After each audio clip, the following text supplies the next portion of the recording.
Hi நண்பர்களே, காலை வணக்கம். வாங்க இன்னைக்கு அவரைக்காய் பொரியல் எப்படி ஈஸியாக செய்கிறதுன்னு சொல்லி கொடுக்குறேங்க. இப்போ பாருங்கள், அவரைக்காய் ஃபஸ்ட்டு கட் பண்ணி தண்ணியில் போட்டு வச்சுருக்கேங்க.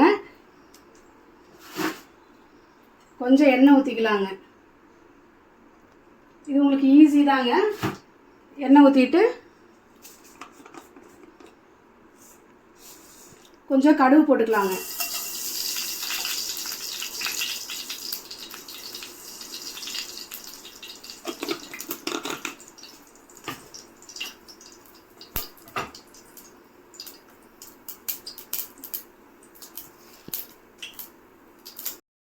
பொரிஞ்சிருச்சு. கருவேப்பிலை போடுறேங்க. அடுத்து ஒரு பெரிய வெங்காயம் கட் பண்ணி வச்சுருக்குறேங்க.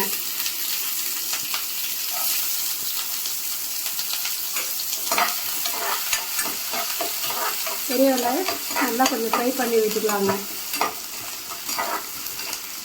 பாருங்க, ஆனியன் நல்லா ஃப்ரை ஆயிடுச்சு. அடுத்து அவரைக்காய் கட் பண்ணி வச்சுருக்கேன் இல்லைங்களா, நல்லா தண்ணி பிழிஞ்சிட்டு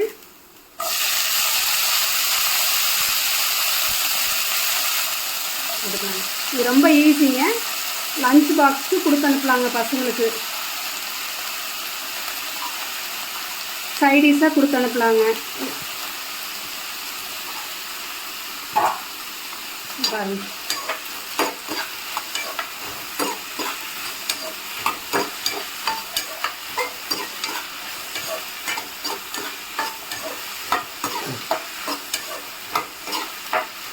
ஒரு லைட்டாக ஃப்ரை பண்ணிவிட்டு கொஞ்சம் மஞ்சத்தூள் போட்டுக்கலாங்க.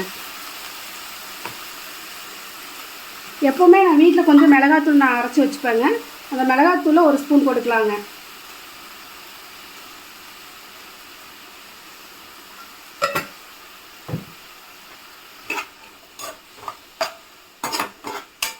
இங்கே பாருங்க,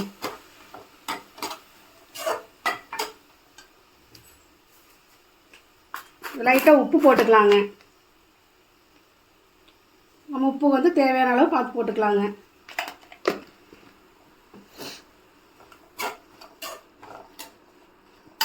இது லைட்டாக தண்ணி தெளிச்சுக்கலாங்க. சும்மா கொஞ்சமாக, அவரைக்காய் வேணும் இல்லைங்களா, இது லைட்டாக தெளிச்சுக்கலாங்க.